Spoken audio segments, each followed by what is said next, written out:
اعوذ باللہ من الشیطان الرجیم بسم اللہ الرحمن الرحیم الحمد للہ رب العالمین وصلی اللہ علی محمد وآلہ الطاہرین. تو بات چل رہی تھی احادیث شیعہ کی.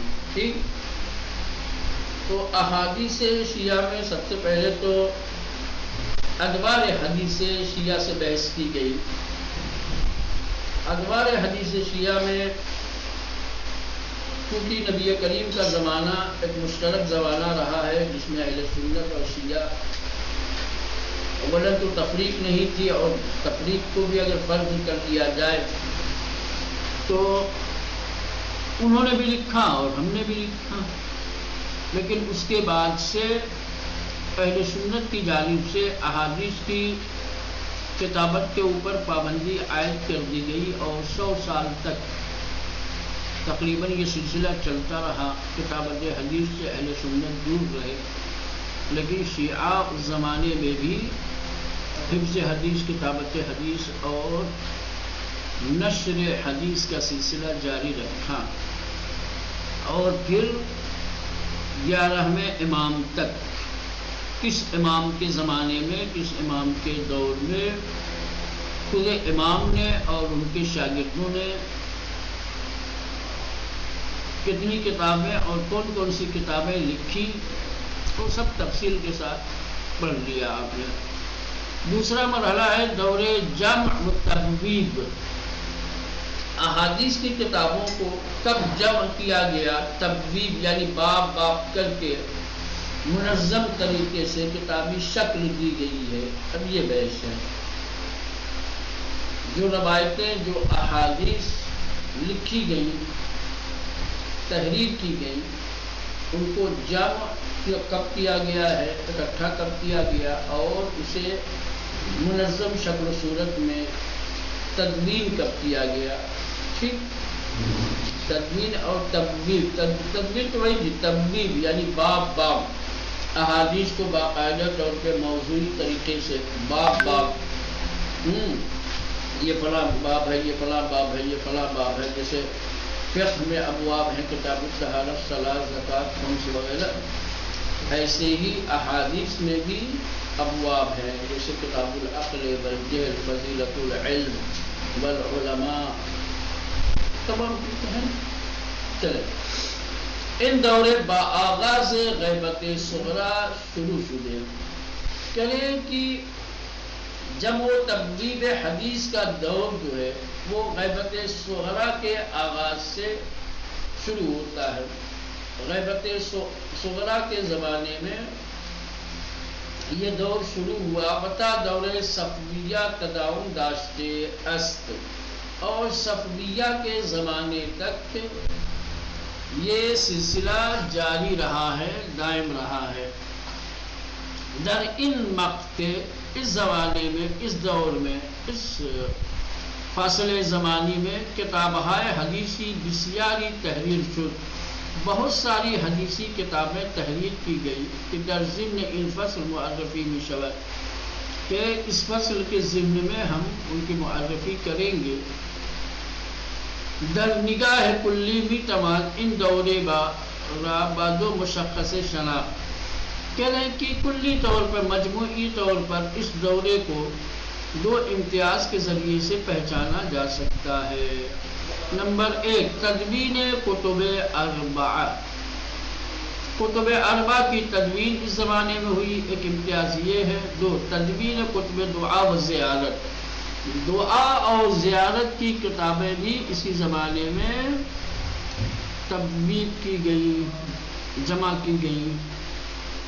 ٹھیک، تو غیبت زمانے غیبت صغریٰ سے صفویہ کے دور تک، جس کو زمانے جمع و تبویب کہا جاتا ہے، اس زمانے کے، اس دورے کے دو امتیاز ہیں، دو مشخصات ہیں.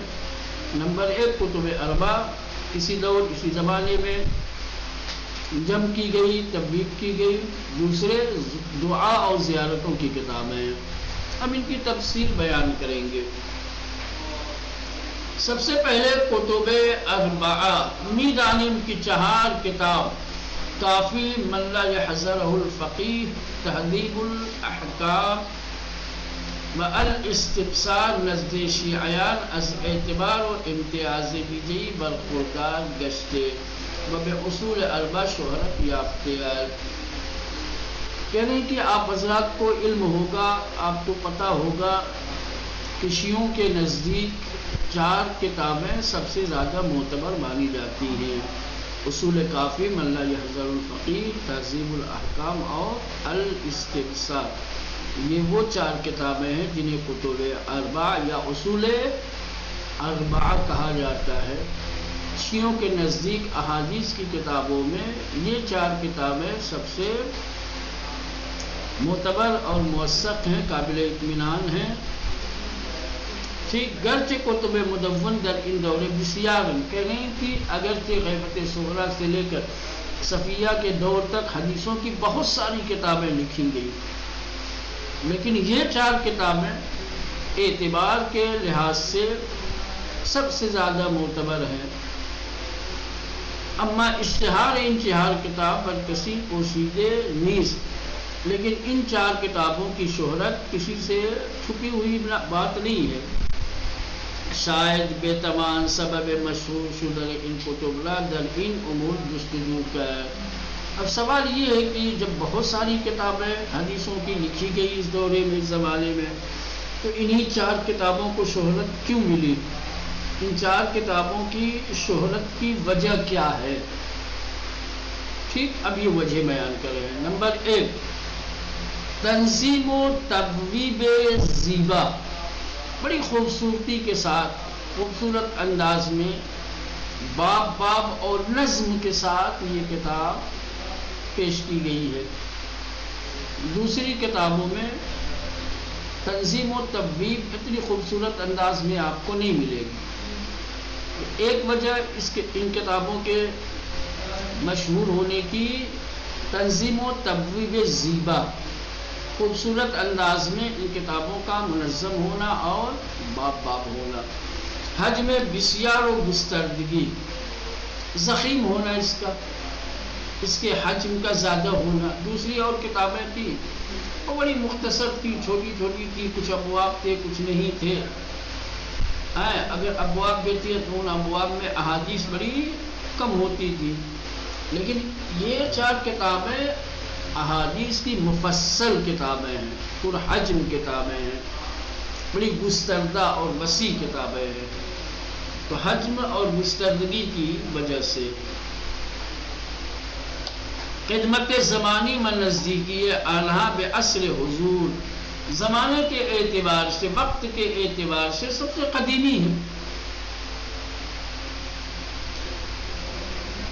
کہنگی ہے اس کے اندر، اور عصر حضور سے قریب کی ہے، زمانے غیبت صغریٰ کے بعد، تو حضور امام کے زمانے سے نزدیک ہونے اور قدیم ہونے کی وجہ سے، ان کتابوں کے قدیم ہونے اور عصر حضور امام سے نزدیک ہونے کی وجہ سے۔ چوتھے، دارا بودن روایات فقہی، دوسری جو کتابیں تھیں ان کتابوں میں فقہی احادیث نہیں تھی یا بہت کم تھی، لیکن یہ وہ کتابیں ہیں کہ جن کتابوں کے اندر فقہی احادیث کثرت کے ساتھ موجود ہے، جس سے فقہی احکام، جن میں فقہی احکام و مسائل بیان کیے گئے ہیں۔ ٹھیک ہے، تو یہ 4 وجہیں ہیں کہ جن وجوہات کی بنا پر ان کتابوں کو شہرت ملی ہے۔ ٹھیک، آگے بڑھتے ہیں۔ قابل تأمل اس کے عالمان شیعہ ان اصولہ بصحاح اربع تعبیر نہ کرتا ہے، یعنی کہ قابل غور بات یہ ہے کہ ان کتابوں کو شیعوں نے صحاح اربع نہیں کہا ہے، جس طریقے سے اہل سنت نے اپنی احادیث کی موثق اور معتبر کتابوں کو صحاح ستہ کہا ہے۔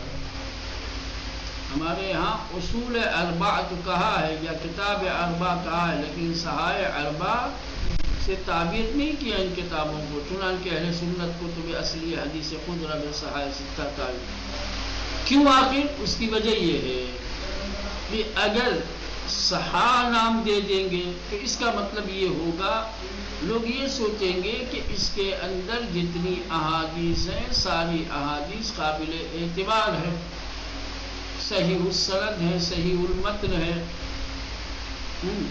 راوی اس کے صحیح ہیں، لہذا کوئی ان احادیث پہ نقد و انتقاد نہیں کرے گا، اشکال نہیں کرے گا، احادیث پہ نقد نہیں کرے گا، سوال نہیں اٹھائے گا، جیسا کہ اہل سنت کی رائے ہے۔ نقد کا راستہ ہموار کرنے کے لیے، نقد کا باب کھلا رکھنے کے لیے صحاح کا نام نہیں دیا گیا، تاکہ اگر کل کوئی آئے، کوئی حدیث ایسی ہے کہ جس پر اسے اعتبار اور اعتماد نہیں ہو رہا ہے تو باقاعدہ تحقیق کرے، جستجو کرے، اور پھر اگر نقل و اشکال وارد ہوتا ہے اس روایت کے اوپر تو نقل و اشکال وارد کر سکتے۔ اہل سنت کے یہاں ایسا نہیں ہے، کسی کے اندر مجال نہیں ہے کہ صحائح ستہ کی کسی روایت کے اوپر انگلی اٹھا سکے یا کوئی اشکال و ایراد یا کوئی انتقاد پیش کر سکے۔ انہوں نے انتقاد کا دروازہ بند کر دیا صحاح کا نام دے کر کے، کتاب میں لکھ دیا صحائح ستہ، اس کے اندر جتنی ہے سب صحیح ہے۔ اب اس کو چھانٹ بین کرنے کی، اس میں تحقیق اور بررسی کی ضرورت نہیں ہے، اگر ہوتی تو اس میں نہ ہوتی، تو صاحبان کتاب نے اس کو اس کتاب میں نہ رکھا ہوتا۔ تو یہ ایک خاص وجہ ہے۔ شیعوں نے اپنی 4 معتبر کتابوں کو کتاب اربع کہا یا اصول اربع کہا ہے، لیکن صحائح اربع نہیں کہا ہے۔ لیکن اہل سنت نے اپنی احادیث اور روایات کی معتبر کتابوں کو صحائح ستہ کہا ہے۔ شیعوں نے جو اپنی 4 کتابوں کو صحائح اربع نہیں کہا ہے، اس کی وجہ یہ ہے تاراہ نقد و بحث نسبت میں روایات عنہا گشود باشد، تاکہ روایات کے متعلق نقد و بحث کا دروازہ کھلا رہے، کوئی بحث کرنا چاہے، کوئی نقد کرنا چاہے، ٹھیک۔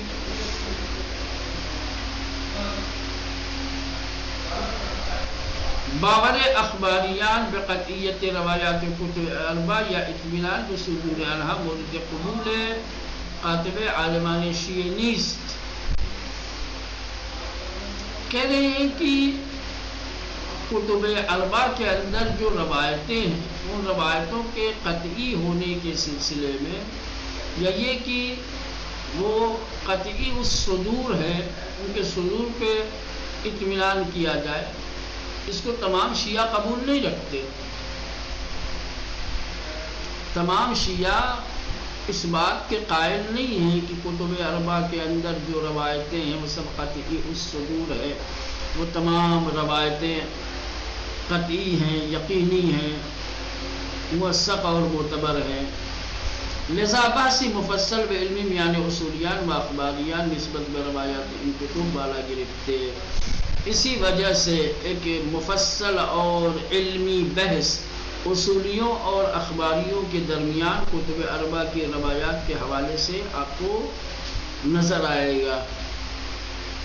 حتیٰ جو اخباری ہیں، سمجھ رہے ہیں، جو دین اور شریعت کے تمام مسائل کو روایات سے لیتے ہیں، خود وہ بھی کتب اربع کی تمام روایتوں کو قطعی اور قطعی الصدور نہیں مانتے۔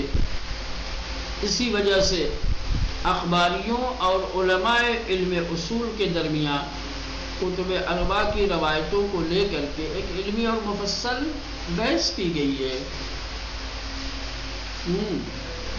اور یہ بھی بحث روز بروز بڑھتی گئی۔ وہ اصولیون ادعائے اخباریان را با ادلہ واضح و متقن پاسخ گفتیان، اور اصولیوں نے اخباریوں کے دعووں کو دلیلوں کے ذریعے سے وہ بھی واضح اور متقن دلیلوں کے ذریعے سے جواب دیا ہے اصولیوں کے، یعنی ایک بحث ہے اخباری اور اصولی کی، ٹھیک ہے۔ تو اصولیوں نے جو دعویٰ کیا ہے ان کے دعوے کو رد کرنے کے لیے، اصولیوں نے اخباریوں کے دعوے کو رد کرنے کے لیے اصولیوں نے واضح اور متقن دلیلیں پیش کی ہیں۔ البتہ ان امر از جائگاہ بلند و رفیع ان کتب نمی کا حل، یعنی البتہ یہ جو ان لوگوں کا آپسی جھگڑا ہے، یہ اختلاف ہے، اس کی وجہ سے اس کتاب کی رفعت میں، اس کی عظمت اور بلندی میں کوئی کمی نہیں آتی، کہ ان کے اپنے مسائل ہیں۔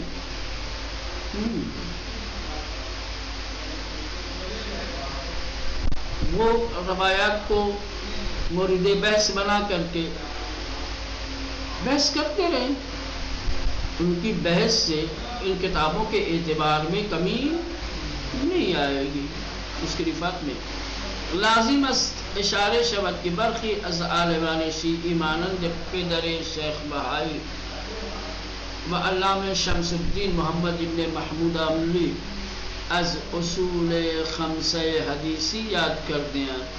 چلیں کہ اس بات کی طرف بھی اشارہ کرنا ضروری ہے کہ بعض شیعہ عالموں نے، جیسے شیخ بہائی کے والد ہوں، چاہے علامہ شمس الدین محمد ابن محمود عاملی ہوں، انہوں نے اصول کی تعداد 5 بتائی ہے۔ کہا روایات کی جو 5 بنیادی کتابیں ہیں وہ اصول خمسہ ہیں۔ آنان مدینۃ العلم شیخ صدوق راہ کہ 2 برابر من لا یحضر الفقیہ بود نیز در جنب 4 کتاب مذکور قلمداد کر دے۔ کہہ رہے ہیں کہ شیخ صدوق کی ایک اور کتاب ہے جس کا نام ہے مدینۃ العلم، اور یہ روایت اور حدیث کی کتاب شیخ صدوق کی من لا یحضر الفقیہ کے 2 برابر ہے۔ شیخ صدوق کی من لا یحضر الفقیہ کا حجم جتنا ہے اس کے 2 برابر ان کی کتاب مدینۃ العلم ہے۔ تو شیخ بہائی کے والد نے اور علامہ شمس الدین نے، ان دونوں شیعہ بزرگ عالموں نے شیخ صدوق کی کتاب مدینۃ العلم کو بھی کتب 4 کے ساتھ شریک کیا ہے، اور اس طریقے سے اصول کی تعداد 5 بتائی ہے۔ یہ بھی ہماری بنیادی اور اصولی کتابوں میں سے ہے، لہذا اصول 4 نہیں یا کتاب 4 نہیں بلکہ کتاب 5 یا اصول 5۔ اسی لیے ان بزرگوں نے اصول 5 سے تعبیر کیا ہے۔ لیک ان کتاب ازمیان رفتے، کہنے کہ لیکن یہ جو کتاب ہے شیخ صدوق کی مدینۃ العلم وہ دسترس میں نہیں ہے، وہ اختیار میں نہیں ہے، وہ نابود ہو گئی، کھو گئی، نہیں ملی۔ بحتہ بے علامہ مجلسی ہم نہ رسیدے اس، یہاں تک کہ علامہ مجلسی کی جنہوں نے احادیث کی تمام کتابوں کو بحار الانوار کے اندر جمع کر دیا ہے، علامہ مجلسی کو بھی شیخ مفید کی یہ کتاب نہیں مل پائی۔ جب علامہ مجلسی کو نہیں ملی تو کسی اور کو کیا ملی؟ ان کے پاس تمام احادیث کی کتابیں۔ پینت بے مؤلفی انتہار کتاب میں پردازم۔ اب جو ہے یہ 4 جو بنیادی اور اصولی کتابیں ہیں روایتوں کی، ان کی تفصیل کے ساتھ معرفی کرائیں گے، سمجھ رہے ہیں، اس کے مشخصات بتائیں گے، کون سی کتاب کب لکھی گئی، کتنی احادیث ہیں، کس نے لکھی، تمام چیزیں، ٹھیک ہے۔